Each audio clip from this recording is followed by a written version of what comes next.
Wayne Goldsmith of WG Coaching.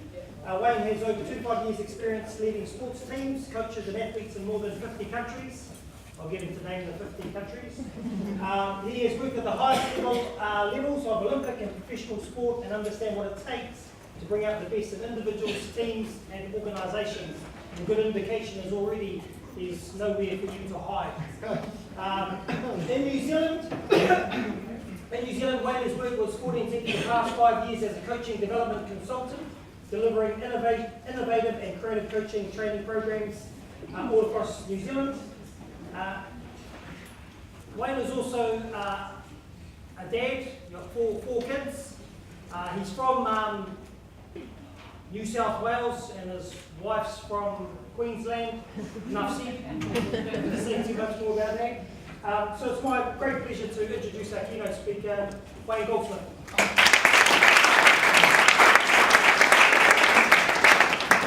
I don't clap, haven't done anything yet. I don't know about you, but I'm here to have a hell of a lot of fun tonight and talk about all things sport. And we'll really enjoy ourselves. I'm absolutely certain. And with whatever we do, we'll not embarrass people who turn up late. It's actually rude, and you just don't point out the fact that they're coming in now. Guys, believe it or not, this wonderful thing that we love so much called sport is in trouble in a lot of places around the world. Particularly the Olympic sports, what I call the grunt sports like swimming, track and field, distance cycling, rowing, gymnastics, diving. The sports that have got huge time commitments are in real trouble. Competitive sport around the world is in real trouble. We're seeing the numbers declining in so many countries. I'll give you an example from Australia where you would think a sport like swimming has got a real stranglehold.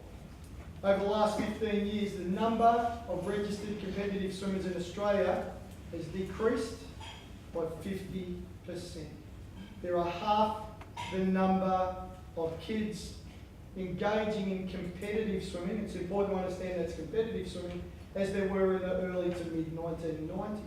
However, all the stats, all the data says very clearly that when people are asked to talk about their physical activity choices, swimming is always one or two, around the same place as things like cycling for pleasure and running and walking. Imagine that, swimming in Australia, just one big beach, with the great weather and all those things, and the association with Ian Thorpe, Kieran Perkins, all those great athletes, sport like swimming, and so many of those Olympic sports we're seeing decline in the number of competitors. And in response, what the sports have done, guys, is they've spent a lot of money on marketing, advertising, and trying to convince people that get back into it, get back into sport, and get into the competitive side. And it's not really working. And I've got a couple of ideas, because there's another institution around the world that's also struggling for numbers. Organised religion. Organised religion. If you go and have a look at those really old style, very traditional Christian churches where they're doing things the old way, they're also declining. So I want to share a story with you, and this is not a religious evening. There's no conversion going on here. But I want to share a story with you. Because a friend of mine's always trying to convert me, and my mate Ian, I love him, he's a great guy, Ian Pope. And not the Pope, he's just a Pope. And he's a swimming coach from Melbourne. The Pope is always saying, he said, you've got to go to church, you've got to take the kids to church. So I go along to our local church. And I see this. There's a guy at the front counter who's 127. And he's stood in the same place handing out brochures and information about the church for 125 years. Been there for a long time. And I walk in and he says, welcome to the church, you sit here. And took me over to the seat. So I sat there and I waited. No one particularly spoke to me or said anything positive or welcomed me. And then it started, somebody walked out with a guitar and it was dun dun dun dun dun dun dun dun dun dun, and it just went on and on, and I was starting to drift already. And then someone came out and spent half an hour reading through what was going to happen in the church this week. And that went for half an hour. And then someone came out and they did another hymn.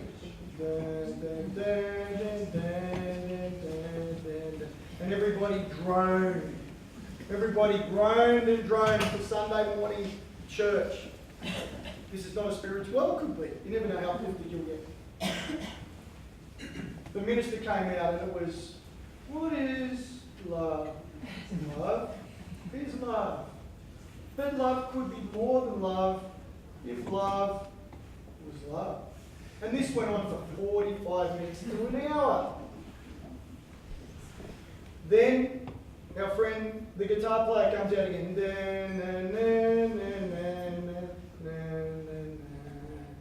Amen. And we're all left. And I've gone, never again. Probably a very cool message. There's a bunch of good stuff there. It's a really cool message. So I rang up Ian and I said, mate, I've tried it, no good, never again, not going, not interesting. If that's the way the product, if that's the way church is being delivered, it's not for me. And about 2 months later, Ian and I are in New Orleans. In New Orleans. What a town.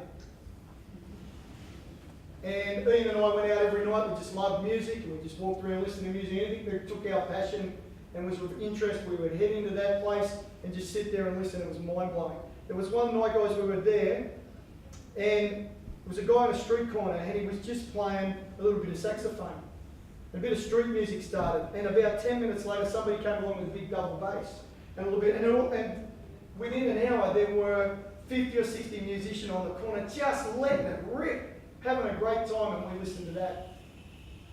And then Ian said, because he's always trying to convert me, Pope, he said, would you be interested in going to a revivalist church on Sunday morning? I said, no, I don't want to do it. He said, let's do it. Let's go and see what this thing's all about. So we asked somebody, where would you go? They said, I'd be going down there. So we get in a taxi, and you've got to excuse the next 10 minutes when I try to be an American. But this is what happened. I'm going to pass it on. So we get in a taxi, Ian and I, and we showed them the address, and we said, we want to go down there. And the driver says, you're sure you want to go down there? And I said, yeah, we want to go down there. It'd be great. So off we go, we're driving along, we're trying to talk 10 minutes, 20 minutes from the centre of town, half an hour centre of town, 40 minutes, past where Cyclone Katrina hit, we're going right in the middle of the black neighbourhood. And I said to the taxi driver, because I'm a dumb Australian, you're thinking, well, all Australians are dumb, I can appreciate that. And I said to him, I said, look, I'm a bit shy. How do I refer to the race here? And he said, hey man, you're a white guy, I'm a black guy, get over it. I said, okay. So we turn up and Ian and I get out and we've got our football shorts on. Well, we had our shorts on. And we had on polo shirts. And we start to walk into this church and everyone's got their Sunday best. And as we walk into the church, people are coming over to us and saying, hey, welcome you guys, welcome.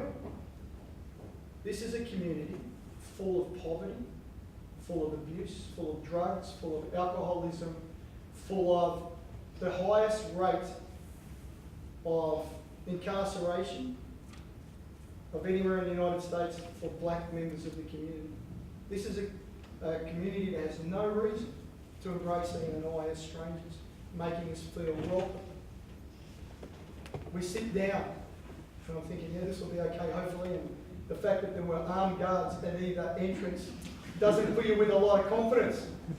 And then, guys, it started, and down the middle of the church, the youngest member of the congregation started walking and singing. And right behind her was a child slightly older. And then behind her was another one. And they were lined up in age order and all wearing exactly the same beautiful pink Sunday vest. They were all singing the same song and they were rocking and moving. You see, better off in a nightclub on a guys, just the way it is. And so they're rocking and they're moving and this beautiful, melodic, angelic singing is starting to lift. And it's getting louder and louder. And as they come in, they're filing in behind the pulpit.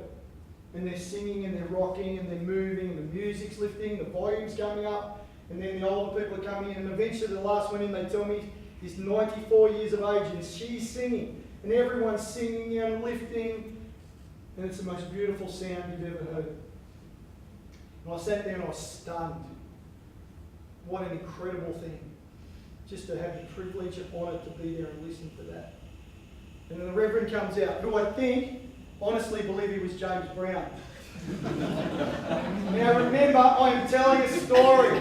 I hope no one gets offended because he walks out and he goes, "Welcome to the house of the Lord, brothers and sisters. Welcome, sweet Jesus, to the house of the Lord." And the energy and the power and the love in this guy. And the humour, he says, "I hope you don't all mind." He said, "We're going to get out and beat those dirty birdies." Because there was a big football game on between New Orleans and Atlanta. The Atlanta Falcons, they call him the minister. His name is the Reverend Luther, L-U-T-R. He gets up and he says, "You're going to beat those dirty birdies." And he turns around and he says, "What about our sisters? Cheer for our sisters. Weren't they fine?" And I'm thinking, he's putting it on for the tourists, but we're the only tourists. And the energy, guys, and the power of this guy. And he steps away and he welcomes a soloist. And she gets up. And it was truly something not of this world. This voice and this power and this energy and this emotion dripping from this beautiful singer that was touching your heart. Reverend Luther comes back and he says, "Brothers and sisters, this is the time every week we welcome anybody who's new to our church. If you're here for the first time, will you please stand up and let us embrace you into the house of the Lord?" So I go to move, paper back my leg and said, I said, "I've got a feeling they know we're not from here." And so we stand up, and the Reverend says, he looks down and he says, "Welcome, my two brothers, where you from?" And we said, "Australia." I can't remember, I was pretty nervous. And I said, "Australia, Reverend." And he's almost had a stroke. He's going, "Australia, hallelujah, praise Jesus. You came all the way from Australia to be here with us today. Praise God, praise Jesus. Welcome my two brothers from Australia. Please welcome them." And every member of the congregation rushed us. We got kissed, we got hugged, I was holding my wallet. Guys, we got mobbed. People with no reason to trust white people from outside their community embraced us like brothers and sisters into that community, into the only thing each week that's special to them is that church and that group, and they made us part of it. Can you believe that? And they have a tradition where if you're new, they stick a little heart on you to say, "You will now carry our heart with you, you're part of our heart." And I must have had 100 of them. It was remarkable. I sat down, I was shaking, and it was wonderful. And then the guest speaker came out, and she was brilliant. And she started quiet. She talked about her faith and what she believes in and what it meant to her and how it can touch everyone's life. And she went on, and eventually it was fever pitch, and she gave it all. And it was into the service. And I went up to Reverend Luther at the end. I had to. And I said, "Reverend, that's one of the most miraculous, beautiful things I've ever been involved in." And I put my hand out, and he says, "We don't do that, little brother." And he came down, he threw his arms around me, kissed me on the cheek, just stepped back a moment, and he said, "You listen here, little brother. You are welcome here with my family and my church for the rest of your life. You're here." That's what church can be like. And even as a non-believer, my heart and my spirit and my soul was enriched by the experience. And do you want to know why sport is dying? Because so many of you are going, "No, no, no, no, no." So many of you are presenting sport the way it's always been presented.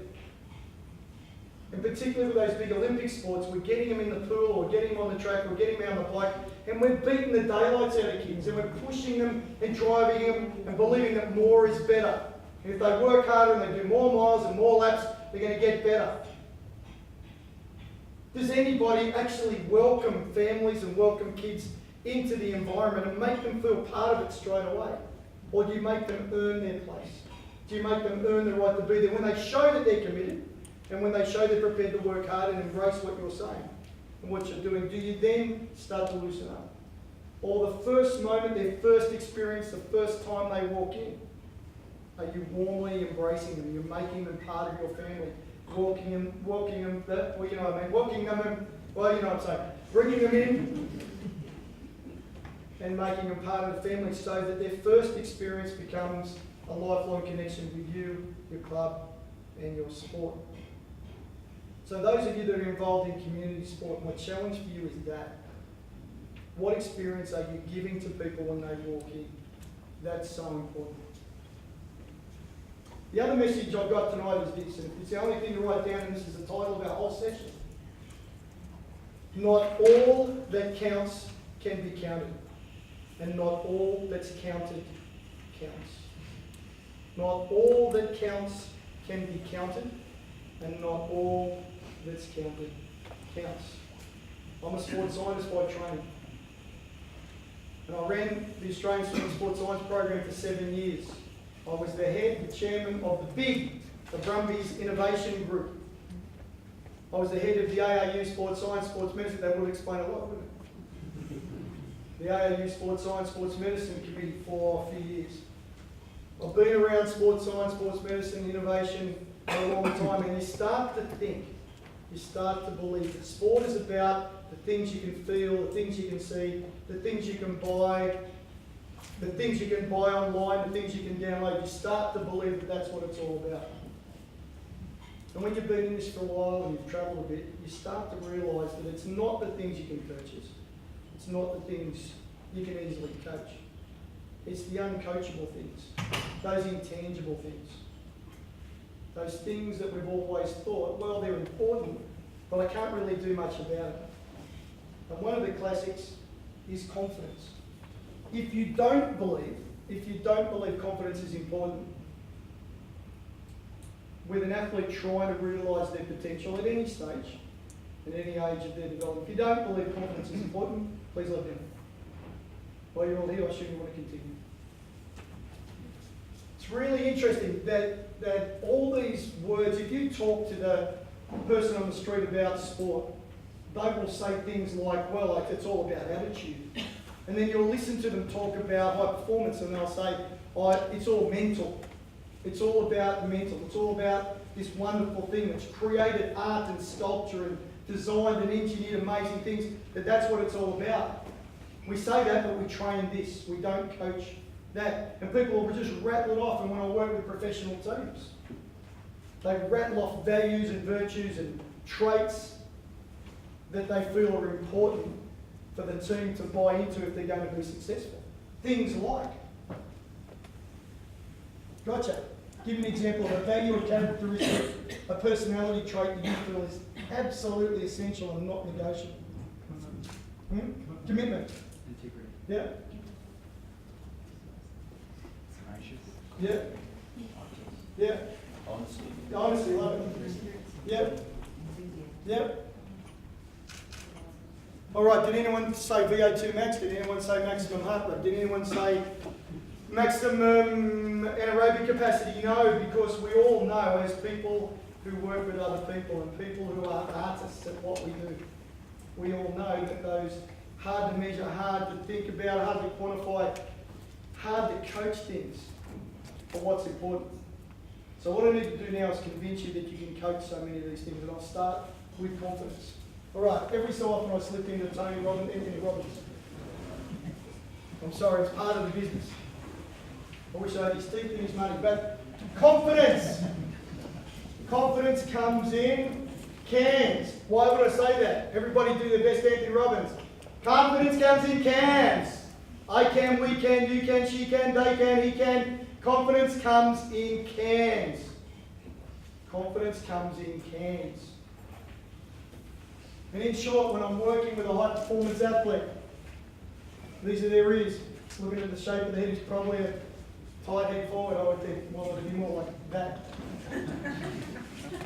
But I want the I can voice to be screaming and be much louder than the I can't voice. When they come into me and they're going up to national championships, and they're standing there in the blocks, and I'm going, I can. This voice says, no, you can't. You've never been here before. This is Auckland, this is serious, this is Olympic trials. And I'm going, I can. I know I can. For a whole bunch of reasons. I want that louder. We've all got these little voices, haven't we? In about an hour and a half, 2 hours from now, My favourite two people in the world, my favourite two voices will come out and present themselves. Fat Wayne and Thin Wayne. So I'm getting back to my room, I'm sitting there, watching a movie. Fat Wayne will say, "Hey buddy, you've been on the go all day. What about ordering a large pepperoni pizza and getting a six-pack?" Thin Wayne will say, "Listen, Porky, you barely got those jeans on this morning. Do you really need a large pizza and a whole bunch of beer?" Fat Wayne says, "Oh, of course you do. You've been on tour for a few weeks, buddy. You're tired. You deserve it. If anyone deserved a pizza and a few beers, that was you, old mate. Just go, listen, Chunky. You realise how much you've got to run just to get one beer and run." And so Fat Wayne and Thin Wayne have a bit of a battle. I'll text you later and let you know who wins. But we've got our athletes that we want, and people will say, "Well, yeah, that's all good, but how do you coach confidence?" Well, coaches, what you need to do, very much some of the things that we've been doing when we work with teams, and I come up with a definition that works for me. And my definition of confidence is belief, the way they feel about themselves, the way they love themselves, the way they accept themselves, the way they value themselves, times evidence. What's evidence? Because evidence is what we do as coaches. So what do you think evidence is? Think about the equation. Confidence, I can. Belief, the way they feel about themselves, that little boy, little girl that's still in there. Times evidence. What's evidence? Yeah, keep going. Environment. Yeah. Good. Guys, it's everything we put in their evidence can, their confidence can. It's hard work, dedication, strength training, good nutrition, flexibility, Pilates, core work, endurance, agility, skills work. It's all the things that we put in there. Simulators, training experiences, lead-up competitions, qualifying events. And we're pouring it in as coaches. We're pouring it into the can. We want to fill it and fill it. Why? So they say, so they believe, we think. What? What did you eat? You guys must have all eaten some sort of energy-sapping food just before. So that their default position is, I can. And when the little voice starts to whisper, I can't, the voice says, I haven't missed a workout. My diet is fantastic. I'm giving it everything I've got. I'm having great sleep. I'm working hard on my skills. I'm dedicated to every aspect of my preparation. I can. And as a coach, it means I can create learning experiences and coaching experiences that enhance the I can experience for them. The interesting one, I do a lot of work with parents. And the way when we talk to parents, because I'm doing a session with parents tomorrow at 2 to 3:30, I think, with the P2P parents. And we talk to them about the essential role they play in shaping and building these character, values and virtues that absolutely, in my view, underpin high performance success. And I describe it to the parents is that this is my job. This is what I do. I fill the can full of evidence. This is your job. To unconditionally love, care, value and accept your child for no reason other than they are your child. Some of the message we give to parents, for example, is never describe your child by what they do. Your child is not the backstroker, not the freestyler, not the cyclist, not the rugby player, not the volleyballer, not the cricketer. They are your beautiful child who you just love and adore for the fact they're on this planet. That's enough. Another message we give the parents is that winning and losing are the same. Winning and losing are the same. Why do you think it's important, for example, that a parent sees a child win and lose, and just like Rudyard Kipling, the famous Australian coach, tries to treat both of those imposters the same? Why? Why would it be important that when you see your child doing something brilliant and outstanding, that you try not to overpraise, get too excited, compared to when they lose? Why is it important? Because they place their self-esteem on women. Absolutely, and they put the value on it. It's the same as when parents, I think, confuse identity with what the child does. I'm going to rattle some names up for you guys. Kieran Perkins, Susie O'Neill, Grant Hackett, Michael Clem, Jeff Hugel, Samantha Riley. I don't know if I already said that. All of them Olympic gold medalists, all of them world champions, all of them world record holders or combinations. All of them publicly came out and said, battling with depression, some form of mood disorder, battles with alcohol, battles with drugs. Why? Why could that be? How could that be so? When they've achieved the dream that we're selling to our kids, when the very thing that people are striving for and living for and focusing on, Olympic glory, fame, success, travel, why would people who've achieved so much be struggling so hard with dealing with life after sport? And there's many, many reasons, but I think one of them is this issue around identity, is that they've got confused what they do with who they are. And one of our swimmers and one of our gold medalists has said recently, the tragedy is that you get introduced to the president as the swimmer, as the prime minister as the swimmer, to the media, to the public, to fans, to everyone as the swimmer. And so you start to believe I'm the swimmer. And then you retire and you're the nothing. Because your whole life, your relationships, your sense of self, your sense of life, everything has been connected to this thing you do and you don't do it anymore. So who are you? I'm nothing. Imagine being your late 20s, early 30s and a parent even, and thinking, I'm nothing. Because the thing that I did is no longer there. So we say to parents constantly, work with your kids, love your kids, accept them, win or lose, they're still beautiful, they're still wonderful, they're still amazing, and treat those imposters the same. So we talk to the parents about their role in building this. Because so much of that belief and the way they feel about themselves has been formed before the age of 10. Depends on what research you read. A little bit later, a bit earlier. I tend to go, as the twig is bent, so shall it grow. A little bit earlier. One of the messages that we've been spreading around New Zealand over the last few weeks and over the last few years through the Sport New Zealand program that we're driving is coaches, athletes and parents working in harmony. Now I know for some of you, you absolutely hate the sound of that. Some of you are thinking, what I really want is the world's biggest orphanage built next to a great training facility. That would be beautiful, that would solve all my problems. Well, no, we don't really. When you think about it, we have to work as a team. We have to work as a team. What's the job of a coach? So those of you in my session today, what's the role of a coach? What does a coach do? Coaching is? Change. How do you change someone? By making an emotional connection with them. Coaching is the art of inspiring change through emotional connection with other human beings. That's what we do. That's our art form. Be proud of it. What's the only thing I can ever ask of an athlete? There's only one thing I can ever ask of an athlete. Do their best, whatever their best happens to look like on that day. So if they've got exams, if they're stressed out, if they're having difficulty with other parts of their life, if they're tired, fatigued, whatever it might be, focused on other things, sometimes their best isn't their best, but as long as they give me the best that they can give me, I'm happy. What is the role of a parent? What's the role of a parent? What are the things that we need parents to do to help us to be more effective as coaches? What's that? Love their child. Yeah, that's cheating. But I love you for saying it. What else? Support. Yes, what else? Let's go from there, around the room. Go. Yeah. Big voices, your coaches, yeah? Practical help. Yeah. Taxi. Yeah, taxi. That's effective, yeah.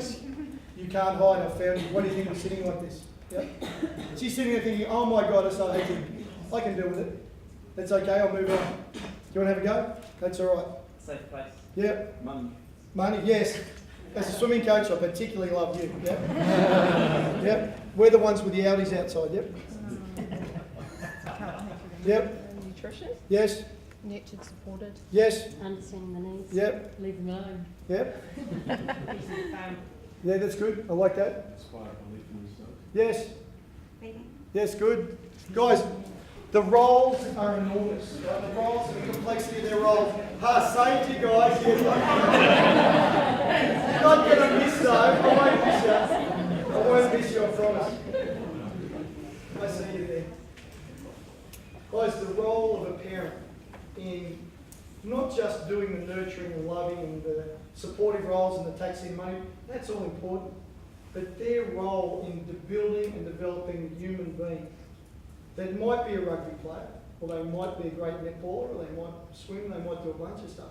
But developing that human, that wonderful person in one day could go anywhere, could do anything if they've got those values, characteristics and virtues in place. Integrity, humility, courage, discipline, respect, a work ethic, responsibility, accountability. So many things that we need as coaches later in life and in high performance. And there's a bit of a myth. I work a lot with NRL, I work a lot with, AFL and Super Rugby. And there's a myth that people think, well, you know what'll happen, the NRL and the pro sports, they've all got systems and structures in place, and we can send the kids in and they'll fix them. They'll teach them all that stuff. It's too late. We can't make a significant impact. Because I can tell you, when I go in and I get invited in to a lot of different NRL teams, a lot of different clubs, when I go and work with AFL, it's rarely someone saying, Wayne, we desperately want you to help the kids get better. We want our athletes to improve. Most of the time, it's when these guys have lost the weight. They've lost the plot. There's issues around alcohol, issues around personal management, issues around standards, around commitment. It's rarely just let's lift them and help them get better. There's so many things that we need them to have before they get in. Same going to the college system in the US. You don't go to the college system to learn these things. You go in there as a finished product and take advantage of the amazing opportunity that college can provide. But if you go in there expecting them to teach you how to cook, how to clean, to take care of yourself, how to manage working around other people, you'll be home in 3 months. There's a myth that we fix them down the line. It's all going to be done way back here, and so much of it by parents. So coaches, athletes and parents working together in harmony to help produce some of these qualities and values and virtues that drive performance. There's another one I want to talk about, mental toughness. I don't know how many times you have a conversation and I'll say, you know, the problem is, that bloke's not hard enough, he's not tough. Can someone give me a definition of mental toughness? Put your hand up if you've got or have ever owned a black dog. All right, down the back. See, it's just a good way of selecting people. Yep. Definition of mental toughness, because they all get excited about it. What's the dog you got? Black Lab. Me too. What's yours called? Mine's called Ollie. Oh, ours called Magic, Black Magic. Oh, there you go. Well, we'll just have a conversation. You guys please yourself. It's called Rusty. Yeah, strict read. That's not bad. You're good. I hate my dog though, because the other week there was a whole bunch of hoons standing on our back fence smoking weed. And I don't know if they gave him some. I go out, and this is this brave dog that I'm spending a fortune in vet bills and feeding and cleaning up his mess in the backyard and dealing with him digging my garden up. And he's asleep at the bottom of the gate. I think he's been sniffing a bit of the gunge or something. So definition of mental toughness. Somebody picks himself up again. Oh, not bad. Yep, not bad. Somebody else? Anybody who's got a goldfish at the moment? You're not going to put your hand up here. You look like a smart group of people, coaches. What about... Are you like a ninja? Mental toughness, what do you think? Commitment. Commitment is a good word to use, yeah? And we talked about that in the last session. Anyone else got a version? All right, I'm going to talk to you about, this is how mental toughness, I think, comes to life, and this is the art of coaching. Would anyone, again, if you don't think mental toughness is important in competitive sport, please now and forever hold your peace. But we'll talk about, mentally tough, got to be mentally tough, and we think we've got an idea. The issue is, how do we coach it? How do we coach these things that are going to make a real difference? Anyone can coach strength. Anyone can coach fitness. A friend of mine, Forbes Carlisle, wonderful old guy, 94 years of age, I love him to death, tremendous guy, really influential figure in sport in this region. Used to connect a lot with Arthur Lydiard, have you heard of him?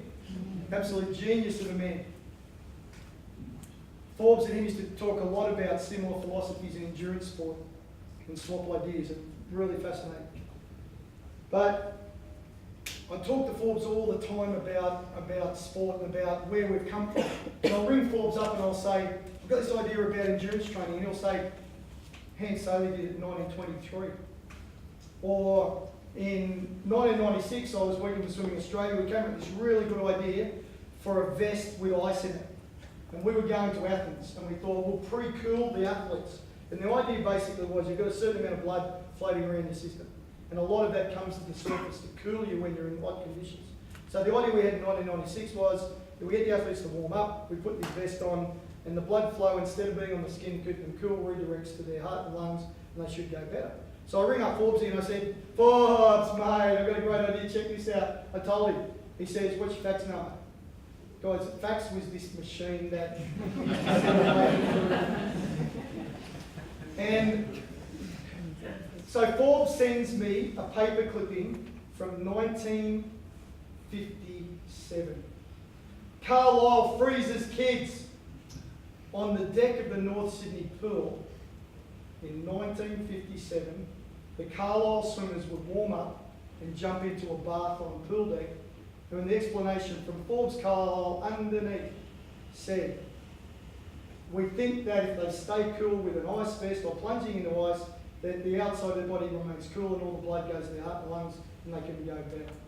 So this is a very serious mind. This guy is really innovative. And I keep talking about things and he says, look, we've done all this stuff before. What we know about endurance and strength hasn't really changed that much. Neither have human beings. And I believe the things that have led to success and greatness, the things that inspired Hillary, the things that inspired all great New Zealanders to achieve are still the same.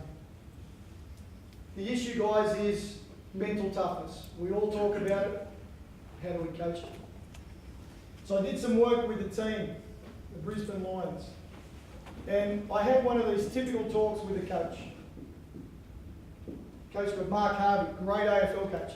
And Harv said, so, smart bum, I've changed the words to protect the innocent. So he said, so Smarty, you're supposed to be this performance coach. How do we coach mental toughness? And I said, well, it depends what it means, mate. What does it mean? And he said this. Well, he said, a bloke's tough when he can take a hit and still do his job. I said, mate, that'll do for me. That's fine. That's a great definition. And so we pulled it out and said mental toughness is when a player or an athlete can continue to do their job or their task, the thing they've trained for, no matter what happens to or around them. So went back to halves and I said, are there any other situations where you need to know that a player is mentally tough? And he said, yeah, I need to know. Can the player continue to do the job when they get a bad officiating call? There's no such thing as bad officiating calls, is there? No. As we know. Except when the referee reversed the penalty given to South Africa in the semi-final of the World Cup last year, as we know. But the other times that I need to know that the player can continue to do their job for the team is when they're tired, when they miss an opportunity, when they make an error, or, as we said, when they get hit, when they get hurt. So that then operationalised mental toughness for us. And what does that mean? What can I do now, coaches? If I understand it, and I've got a definition that means something that's relevant to me, it may not be textbook perfect. It may not be in the textbooks, but it meant something to the coaches and it made common sense. Didn't someone do a presentation today saying the thing about common sense is not very common? It's a great line. Alright, so but it meant something to us, it meant something to the team. So what we did with the Lions is we then married the analysis to these things. So what we could do, we could measure work rate and heart rate, and then we measured it, and then on the analysis software we flagged when those things happen. We're marrying biomechanics, physiology, emotional management all together in the one package, which then allowed me to do what with the athletes? Once I know what it is and I can identify it, I can start the coaching. So this thing that everyone says is important, like confidence and commitment and determination, this ethereal thing that everyone believes is essential for success, previously uncoachable, is now coachable. And then we took it a step further. We said, well, how do I teach someone to do their job in pressure? How do I teach them to do it in a competitive situation? One of our great Olympians got a great line. He said, swimming fast is not hard. It's not the issue. Swimming fast is not the issue. You can train the physiology relatively simple. It's going to the other side of the world on a long haul flight. It's standing up in front of 2 billion people without a night's sleep the night before, with different food, different climate, different language, and then swimming fast. That's the trick. It's just not doing it. It's doing competitive situations. And I expect those of you who are not realising the success as competitive coaches that you're looking for is that you're training the athletes primarily or almost completely on the physiology.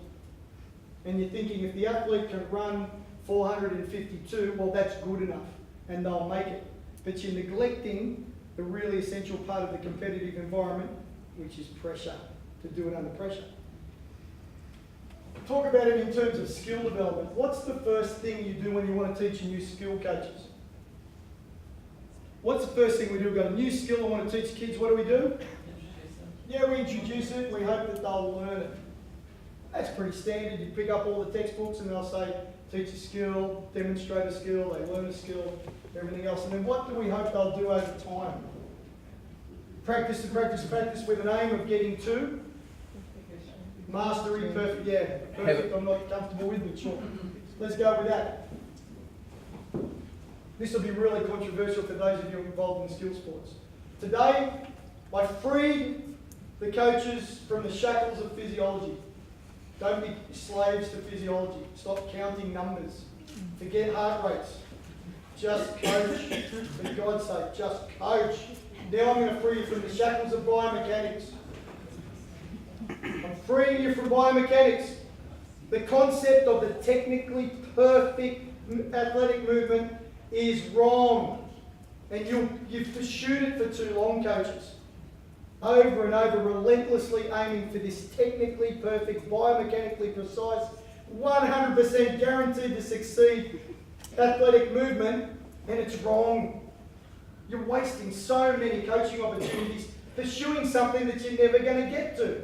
You're better off coaching them to win in the environment.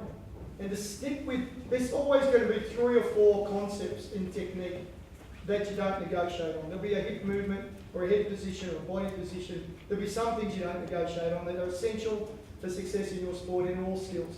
But the rest, don't confuse technique and style. So many people try to get everyone looking exactly the same,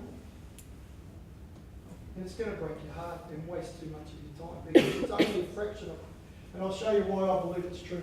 What's the aim? Is the aim to have great technique, or is the aim to win? Win. Win is not a dirty word. You can say it. Say it with me, everybody. Win. Beautiful. Win. Yeah, we're beautiful. Who wants to win? Let's do it with American. Who wants to win, guys? Yeah! Everybody wants to win. Everyone wants to be the first in the line, the first cup of coffee. We like to win. I can tell you, working with a lot of world-class athletes, they all want to win, but they hate losing with a passion. They hate losing. And they do stuff about it. All right, so this has been our skill model, coaches. Get the technique technically right, biomechanically perfect, and everything else will be fine. It's not even close. What's the next thing I need to do? I need to make sure that they're technically very good, but they can do it at high speed. Most drills and technique work you're doing, I would suggest to you doing it too slowly. Will the technique withstand competition speeds? Next, can they maintain technical excellence, not technical perfection, but they're doing those things that must happen. Are they doing them well? Can they do it in the presence of fatigue? Yeah? Can they do the skill well in the presence of pressure? The biggest difference between participation sport and performance sport is pressure. Little kids are about wonderful love and kindness and fairies and rainbows and pixies and unicorns and singing songs. That's what, no pressure, just fun, enjoyment, family, community, love, kindness, caring. That's what that part of sport is. As soon as they say I want to compete, they're going to do it with pressure. They're going to do something to a deadline. Tony Robbins line, hey? A goal is a dream with a deadline, should be on a t-shirt. Probably is. Then they've got to make the right decision of when to execute that skill, when and where and how. And then finally, they've got to be able to do all those things consistently in competition. That's training and coaching them to be successful in a competitive environment. And like I said, I think too many of us have been stuck here for too long. Let's just get it perfect and perfect and perfect. It's not practice makes perfect. It's not perfect practice makes perfect. It's performance practice wins performance. You practice, your environment should be competition focused and teach them how to win. Great line by Michael Phelps' coach. Got to see him coach train at altitude a few weeks ago. And his coach has got a great line, Bob Bowman, look it up, it's a great phrase. He says, the old days was about pushing athletes to their absolute limits, push them to the breaking point, to push them to do as much as we could before they break down. Now it's what's the least amount of work we can do and still win. Winning is the objective. If you're a competitive athlete, winning is what it's about. Be comfortable talking about it. Be comfortable as a coach coaching winning. Can you coach winning? Can you coach winning? All right, what I want you to do is look at that concept and that principle. I'll tell you a story. Used to work for one of the NRL teams, I won't tell you which one. But I used to work for one of the NRL teams, and we had a guy on Friday night at Sydney Football Stadium.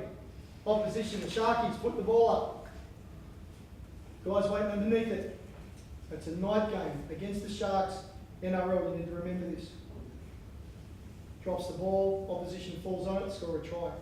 10 minutes later, the opposition is of course notified now.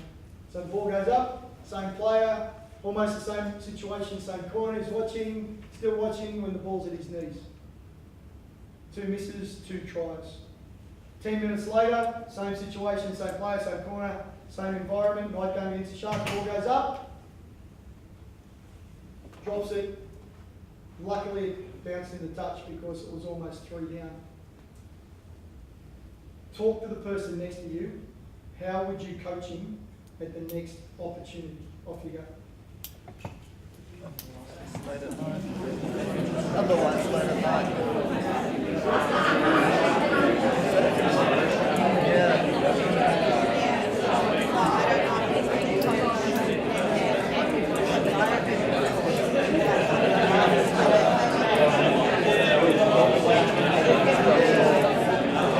Maybe start with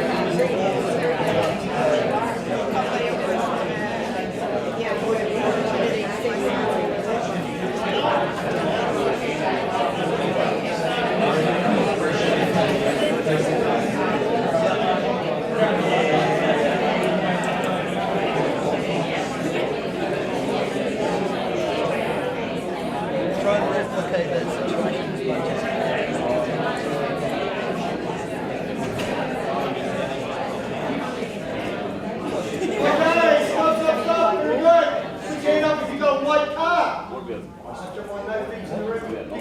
Gotcha! Too good, too fast, too big, too strong, too ugly. What are you talking about? Okay, so what would you do? Tell the player to concentrate Okay, anybody? Not bad, but I think you're up here. Your mind is still up here. What else would you do? Yeah, well, forget about it, or even better, I think. Accept it, what else? How do I coach that? How do I coach these things? How can I coach that? I agree with you to a degree. We call it plank theory. If I put a plank on the ground that's 5 metres long and 4 metres wide, can you walk it? If I put it 20,000 feet in the air, can you still walk it? No. Of course you can. Of course you can. The task hasn't changed. It's your perception of risk and danger and pressure and all those things, providing you can breathe. So, guys, what else could we do? So think about that situation. Because the obvious thing to do, can't catch, therefore we do more catching. What's wrong with that? If you're in the NRL, believe it or not, Even though you have no neck to speak of, you can still catch. You've got to assume that a player at NRL level, there's a lot of things they don't do and a lot of things they do really badly. But one thing they can do, they must be able to catch the ball. They would have been found out. What's the real issue here? What's the issue? I'm thinking that it's got to train them in that situation. Yes, absolutely. So that's something we did. Anybody else? Whether in rugby, football, doesn't matter. But just as coaches, think about how would I coach an athlete to be able to be successful in executing that skill in that environment. You have to train them. Yes, yeah, but what would it look like? Games, simulation games. Yes. So you put the ball in a bucket. Why? Because it's a night game and we've got condensation and dew. What else could you do? That's what we did. You got 2 or 3 big, ugly, smelly, stinky props running at him with pads on. Why would we do that? That simulates the pressure. We had him doing things like doing 6 to 8 short sprints, getting really fatigued and then getting in position. Why did we do that? Simulating fatigue. Then we combined those things. Did it at night, had players running at him, wet ball, lots of pressure, spun him around a few times, tried everything we could do to try and simulate and create not just the environment, but the I-can belief that no matter what they threw at him, he's capable of dealing with the situation. Guys, confidence, something I love, confidence is knowing. If I know I can do something, if I know I'm confident, and I just said it, how do you get someone to be confident? Confidence is knowing. How do I get to that stage of knowing? Talking about it? By doing it. And this is what we talk to the parents about. A 2-year-old gets up from the table, can put their plate in a dishwasher. They're doing, even at that age, they're starting to develop some of those wonderful skills around independence and self-reliance. See this group up the back. Does anyone own them? Do they belong to anyone? How many buttons a day do they press? They get out of bed and they turn on their phone immediately. Girlfriend, where's my BFF and my babe? And they get up and they do that one-word communication thing. How are you? Good. You? Me? Yeah, you. Good. Why? Yeah, me. See. Yeah. Means something. With lots of lols and bowls and slols and everything else. And as soon as they're getting up, they're pressing buttons. They're going remote control. They're going microwave and make a hot chockey. They're going iPad, iPhone, internet, all the I words. It's Generation I.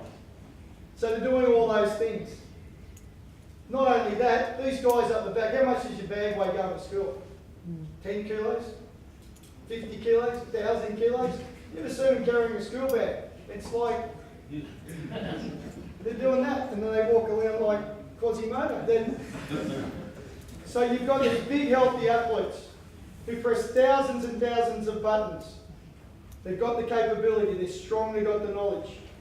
And then I guarantee for at least one of them, Mum, who loves them more than life itself, will pick up their dirty clothes, put them in their hamper, carry them into the washing machine, and press the 2 buttons that the poor little blossoms are not capable of doing themselves.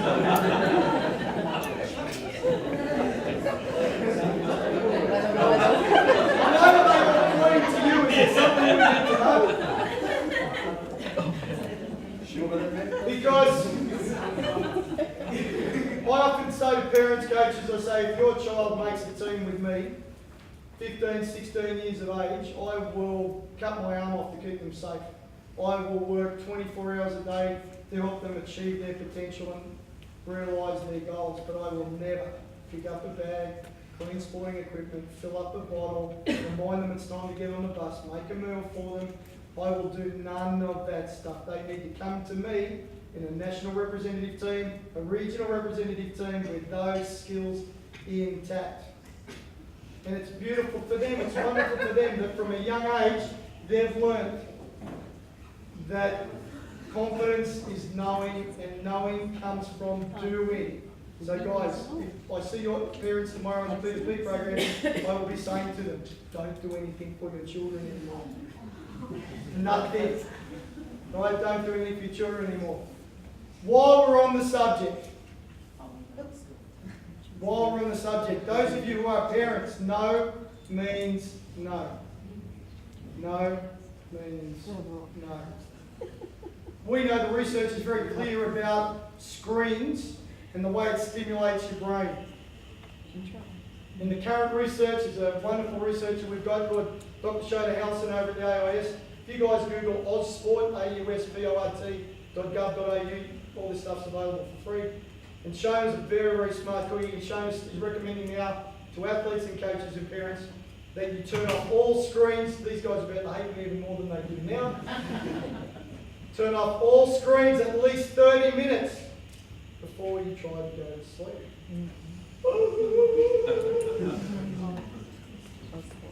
And if your house is anything like mine, this is how that information is relayed to my beautiful daughter's enemy. Sweetie. Sweetheart, it's time to go to sleep. You've got to get up early in the morning. And her favourite word at that time of night comes out. J-U-S-T. I've just got to send this text. I've just got to do this. I've just got to do this for school. Those of you parents, you're being scammed. There is nothing they're doing on their phone after 8 o'clock at night that has anything to do with school. If it's about school, they're sitting at a desk working on a computer, taking notes and engaging with faculty. Sitting in bed with the lights off, playing with their phone. There is nothing they need to do that's got anything to do with school that time of night on their phone. You are being scammed. You are being taken, as you always have been, those of you that are parents. So I go back into Zan's room 10 minutes later. Sweetheart, come on, you need to turn it off now. Dad, I just got to do this last thing. Come on, just got to do it. I said, sweetheart, last one. You need to turn it off. So I go and do some other stuff, come back, and I do, hey, come on, turn it off. Oh, I do. George, you can do it all night, but you're horrible, Dad. 3 things I did wrong. What's the first thing? Shouldn't have had electronics in their room. Second thing. Too many warnings, should have taken it off. But what's the biggest mistake I made? Which is 2. And I walked in, and on my wall she's got one of my texters going, la la la la la, ponies and rainbows, la la la. And I was over here and I turned and said, sweetheart, are you writing on the wall? No, Daddy. Sweetheart, come here now. I'm going to count to 3. 1. La, la, la, la, la. 2. La, la, la, la. 2.5. I mean it. You come here now, Zen. La, la. 2 3/4. This is your last one. Okay, Daddy. That's why I can't get her to turn her phone off. Because I taught her to ignore the first warning.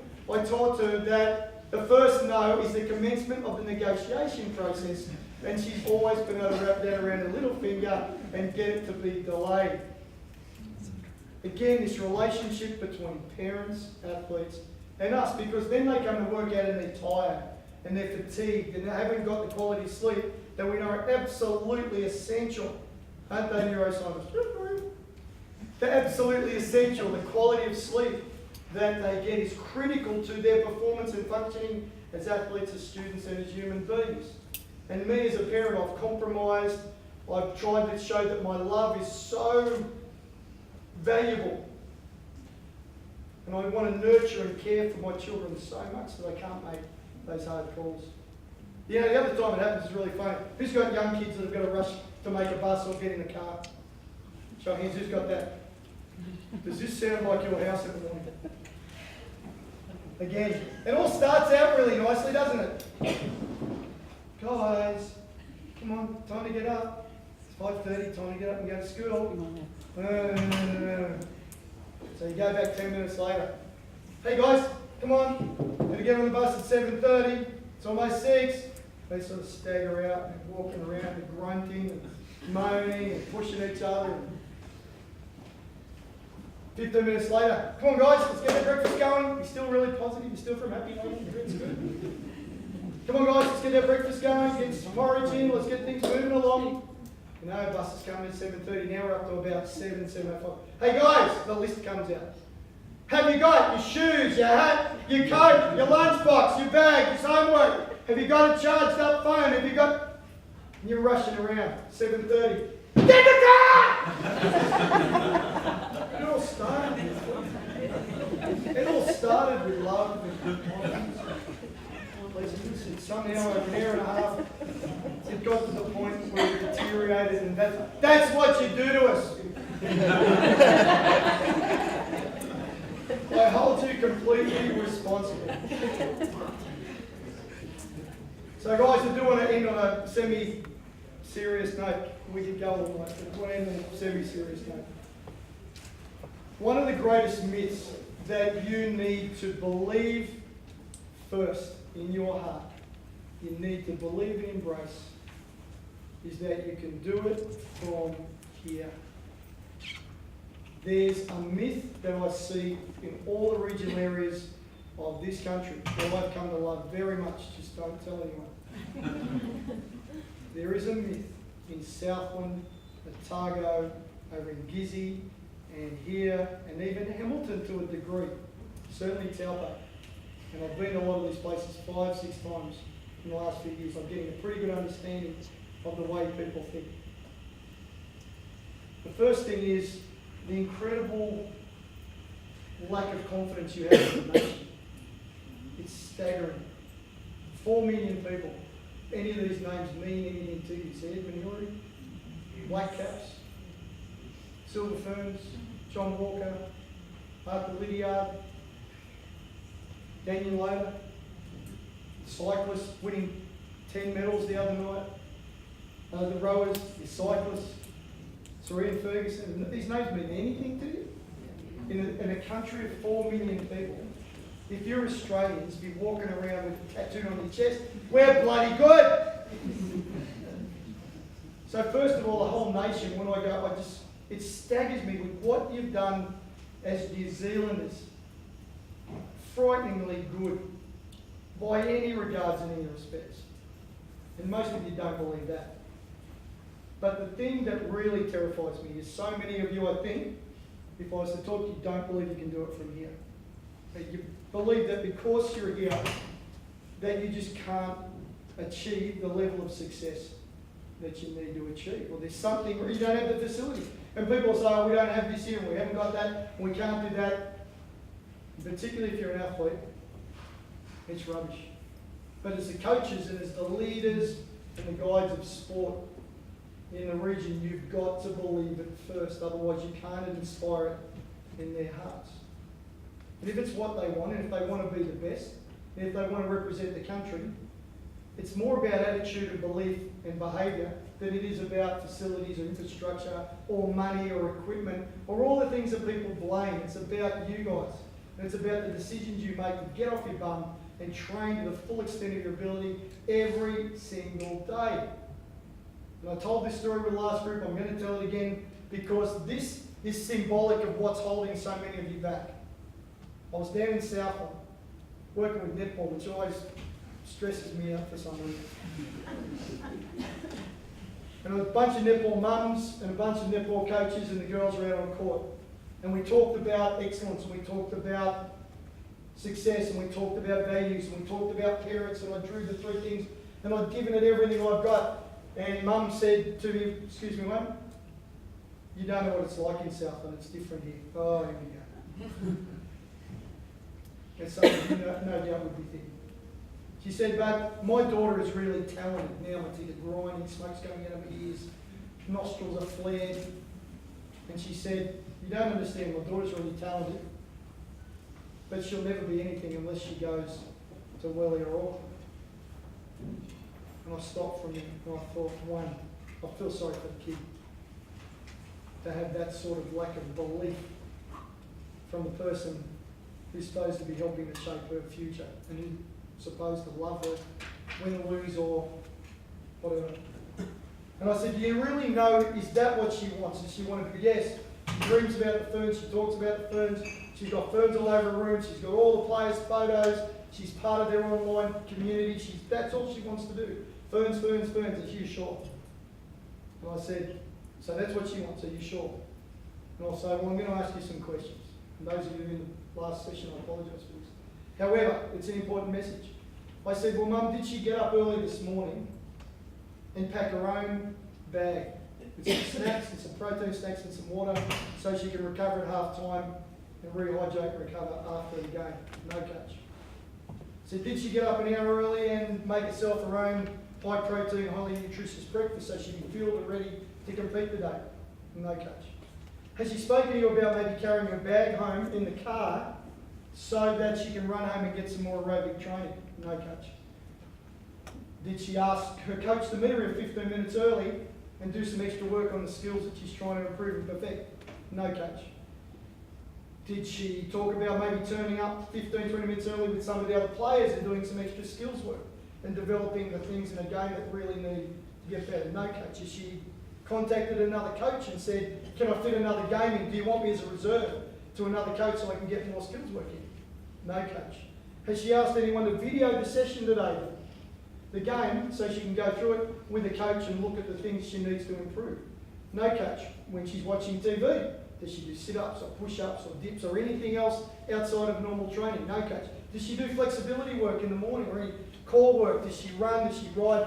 Does she do anything to improve her fitness other than basic training? No, so don't go to Wellington or Auckland. It's not going to help you. Because the things that will make her great are not the facilities or the equipment or the competition. It's her attitude, her commitment, her dedication, her passion, her drive, and the expression that it's really her motivation. It's the thing that's driving her. It's the fire inside her that she can't extinguish. That's what's going to make the difference. And you can do that from an iceberg. It makes no difference. If that's what you're about, if that's the drive and the ambition and the passion and the fire that lives within you, it doesn't matter where you are, what you haven't got, what you can't get. All that matters is the belief that it's possible and the drive and the desire to make it happen. That's all you need. Never ceases to amaze me when I travel around the world that I see people making excuses for why they can't do it because of where they are. There's a wonderful girl called Kirsty Coventry, about to go to her 5th Olympic Games as a swimmer. The first time I saw her in 1995, she was 11. We were working outside Harare in Zimbabwe. That's how old I am. And I was there working with Kirsty. Young kids, tall, gangly, skinny. They said, you've got to see this kid. The pool we were training in was so disgusting. It was all green. They wouldn't do anything with their feet towards the bottom because it had all come up. And I saw her in Phoenix a few weeks ago and I said, you remember that pool? And she said, oh my God, some days we were there and you'd be swimming along and you'd take a mouthful of slimy, greasy, gunky muck that was full of toad eggs. And you have to stop and spit it all out and keep swimming. And she's heading to 5 Olympic Games and has won more Olympic medals than any female swimmer in history. Look it up. Kirsty, K-I-R-S-T-Y, Coventry, C-O-V, you figure out the rest. Guys, coaches, please, of all the things that you can do is to convince the athletes that it's possible from anywhere, anytime, if that's what they want and they're prepared to give it a go. Please, if you do one thing and pick up one thing from tonight, that's what I need you to do, is to be able to look in their eyes and believe and express that belief that they can win from anywhere, anytime, if that's what they want and that's what they believe. In closing, the session was called Not All That's Counted Counts, and not all that counts can be counted. In your coaching, don't look at numbers, don't get hung up with laps, don't get hung up with repeats or gym work or heart rates or oxygen transport. Look at all the things that you can't see and you can't feel. I was talking to a group the other day, a group of kids, about public speaking. And I said, you know the most powerful thing in public speaking is not volume, is not jackets, is not being well prepared, certainly not PowerPoints, which I hate with a passion. Thanks for mentioning it. It's certainly not audio visuals. The power of a great public speaker is the pause. It's what you don't say. Because you're waiting for them to say the next thing. The power is in, the real power of communication is in what you don't say. It's in that gap where people are waiting and you're engaging with the next word of what you're saying. The real power of coaching is the same. The real power of coaching are the things you can't see, you can't measure, you can't account for, you can't quantify. It's in all those intangible, uncoachable, hard to see, hard to measure things. Integrity, honesty, humility, courage, discipline, respect. Those things are as real as lifting a weight, doing a sprint, eating a supplement, any of those things. They are as real and as meaningful and as impactful on performance as anything you can see by download and touch. Your challenge and my challenge to you coaches is to now think about, figure out and understand how it is you can coach those uncoachable things that will make the biggest difference to your athletes. Thank you.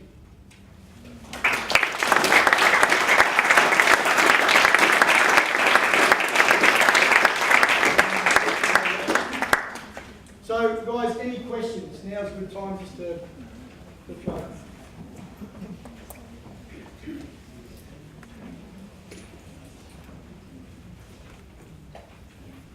So Wayne, when you've travelled around, have you noticed anything in common with the best athletes? That's a great question. Thank you for asking.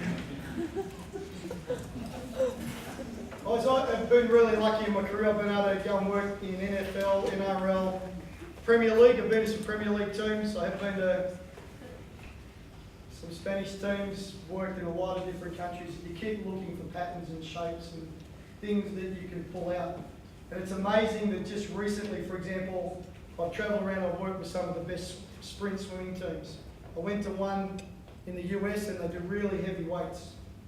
So that was really interesting. I went to another one in France where the Olympic champion is, and they do high intensity, very light weights. I went and saw the Dutch girls in Holland and I watched to see what they were doing. And it's all core stability, flexibility, Pilates and yoga. I see what the Australians are doing. I keep looking and I'm seeing what they're doing, and there's no pattern to what they're doing. But then you look for the similarities. Turn up on time, never miss a workout, responsibility for what they do the little things right, they're committed to every aspect of their preparation and performance, and those consistent themes keep coming up. That's what I've learned. And if I had to summarise it, it's this. Is that if I said to all of you guys, tomorrow morning I want to meet you here at 9 o'clock, and I want you to bring an assignment on, or a project on coaching. That's it. See you in the morning. Most of you, particularly the back row, most of you will bring maybe 1 page handwritten on the project title of coaching. They did what I asked them to do. That's fair enough. Some of you will stay up a little bit tonight, not hit the bar too hard, and we'll do 2 pages typed up, pandemic project on coaching. And you guys did what I asked you to do, and one of you, probably these two are pretty intelligent, but one of you, maybe 2 of you, will go home and do 8 pages, download some information, maybe some photos, do some research work, say, can I meet you here early, Wayne, and go through it and get some more information. That's what I've learned in 25 years working around the world. If you get that, you get what it's all about. It's not what they do, it's the way they engage with it. Then we've got a definition of engagement. It's when someone gives you more than can reasonably be expected. Is that they're so into it, they give you more than can reasonably be expected. That's what I've learned in 25 years, working with some of the greatest athletes in so many sports around the world. If you get that story about the project, you've got it. That's all I can teach you. So anyone got a real question this time before you wrap?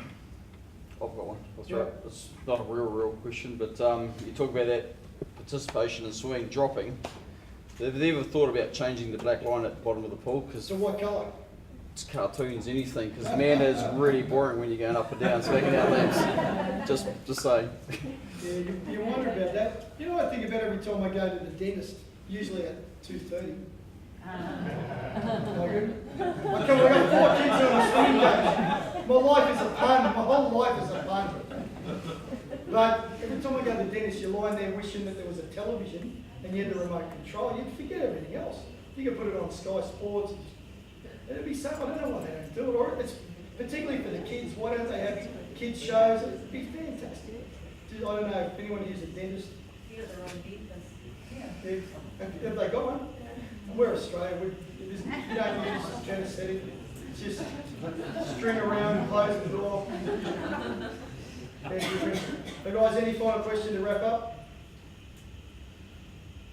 Guys, coaching is the most wonderful profession in the world. We get to change lives. We get to make an impact on people. We help them realise their dreams. Get really good at it. It's worth it. Thank you.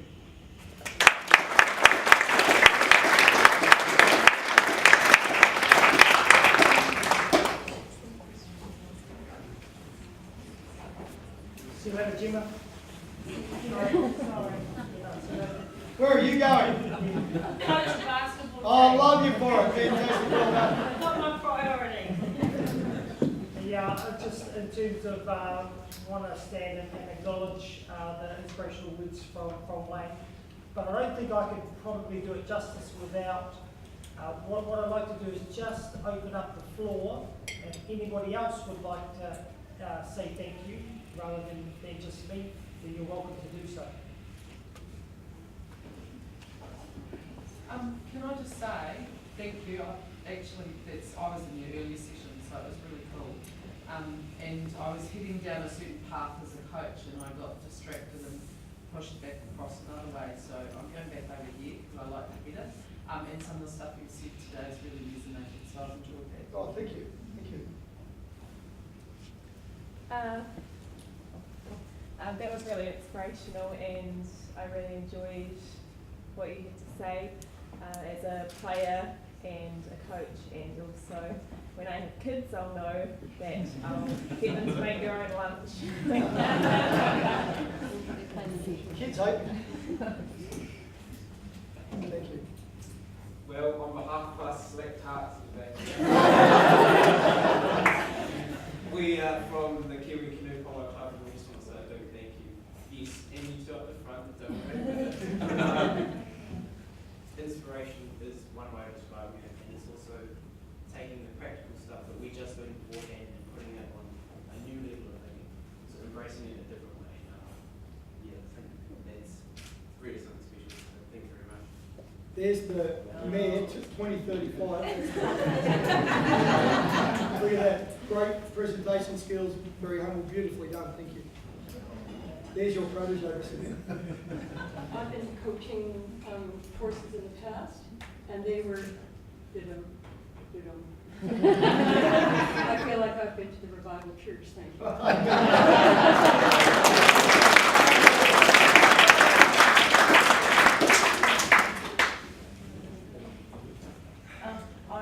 You were the main reason I came along today, because I wanted to hear you speak Oh, again. God. So I flipped off my team, gave it to someone else to look after for Oh, tonight, I'm so sorry so for that I that. could come along. But it was definitely worth putting my people in the hands of other capable coaches. So thank you very much. Oh, thank you. Wow, that's pretty humble. Thank you.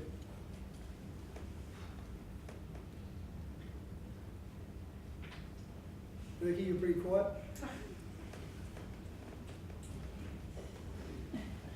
I always know how to do pause.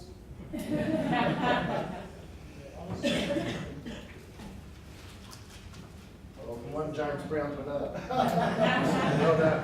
Yeah, thank you. Oh, thank you. Oh, thank you. It's all good. Thanks again. All right, folks, another round of applause.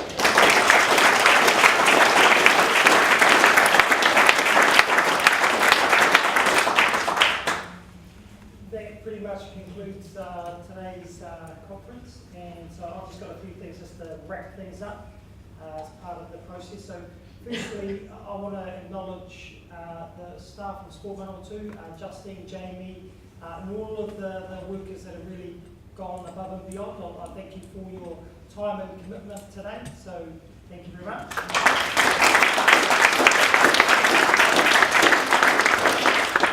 And I acknowledge all the participants. I think it's been awesome, your level of engagement in the session. You know, like we've tried something different by starting at 12 o'clock midday and coming through to this time at night just to try something different. So it's been great to try something different. So I hope you've enjoyed that part of the process. There is some talk at the moment around the fact that this is obviously, we've been doing this type of conference every 2 years, but it's clearly, in my mind, and some words that are coming through or comments, that there's a real opportunity and a real need for us to think about doing this on an annual basis. And I know the mayor is really keen to provide some funding and some support. It's really great to have him on board. And so just without further ado, just travel home safely, and hope you have a good rest of the weekend. So all the best. Thank you very much.